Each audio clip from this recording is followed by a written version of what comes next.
అంటే మీరు అన్నట్టు సడన్ కార్డియాక్ అరెస్ట్కి మల్టిపుల్ రీజన్స్ ఉంటాయండి. ఒకటి మీరు అన్నట్టు గుండె రక్తనాళాల్లో బ్లాకేజెస్ ఉండడం, దాన్ని కొరోనరీ ఆర్టరీ డిజీజ్ అంటారు. అంటే మన గుండె రక్తనాళాలు తీసుకున్నట్లయితే మొత్తం 3 గుండె రక్తనాళాలు ఉంటాయి. సో ఈ లెఫ్ట్ సైడ్ గుండె రక్తనాళాలు 70% హార్ట్కి సప్లై చేస్తుంది, వేరే రైట్ సైడ్ గుండె రక్తం 30% హార్ట్కి సప్లై చేస్తుంది. సో ఎప్పుడైతే ఈ గుండె రక్తనాళాల్లో 100% బ్లాకేజ్ ఏర్పడుతుందో అప్పుడు హార్ట్ అటాక్ అని రావడం జరుగుతుంది. సో మ్యాసివ్ హార్ట్ అటాక్ అనేది ఎప్పుడైతే ఈ లెఫ్ట్ సైడ్ బ్లాకేజ్ వల్ల వస్తుందో అప్పుడు పేషెంట్కి బీపీ డౌన్ అవడం, స్పృహ తప్పి పడిపోవడం అనేది జరుగుతుంది అనమాట. So one of the common causes.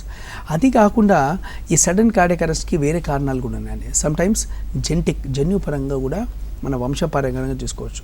So మనం వాళ్ళ హిస్టరీలో తీసుకున్నట్లయితే ఒక్కొక్కసారి మన హిస్టరీలో మేము ఎప్పుడైతే అడుగుతామో కొంత పేషెంట్స్లలో వాళ్ళ తాతగారు లేకుంటే వాళ్ళ మామగారు వాళ్ళ ఫ్యామిలీ మదర్ సైడ్ నుంచి అయినా కానీ ఫాదర్ సైడ్ నుంచి కానీ 30s 40sలోనే సడన్గా ఏం లేకుండా కానీ నిద్రపోయిన తర్వాత పొద్దున్న లేవలేంది డాక్టర్ గారు అంటారు. అంటే they die during the sleep.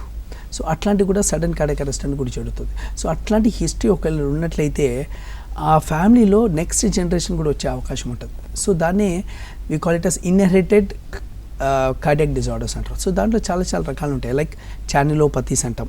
So కొద్ది అయాన్స్ ఉంటాయి హార్ట్లో, అయాన్ ఛానల్స్ అనేది. సో దాంట్లో డిఫెక్ట్, ఆ జెనెటిక్ డిఫెక్ట్లో వల్ల కూడా నేను అన్నట్టు ఎరిథమియాస్ వస్తాయి. సో హార్ట్ బీట్ సడన్గా 300-350 𝗕𝗏𝗃 వచ్చి పేషెంట్ కొలాప్స్ అయిపోతున్నట్టు సడన్గా ఏం రీజన్ ఉండదు. సో అట్లాంటిది కొన్ని రీజన్స్ లైక్ QT సిండ్రోమ్స్ అంటాం, long QT syndromes, short QT syndromes and కొన్ని కార్డియోమయోపతీస్ అంటారు. అంటే గుండె కంట్రోల్లో కూడా డిఫెక్ట్ ఉంటుంది. లైక్ హైపర్ట్రోఫిక్ కార్డియోమయోపతి అంటారు ఆర్ ARVD అంటారు. సో ఇవన్నీ గుండెకి సంబంధించిన కంట్రోల్లో అయినా కానీ లేకుంటే ఎలక్ట్రికల్ ప్రాబ్లంలో అయినా కానీ ఉన్నప్పుడు ఈ సడన్ కార్డియాక్ అరెస్ట్ అనేది చేయడం జరుగుతుంది.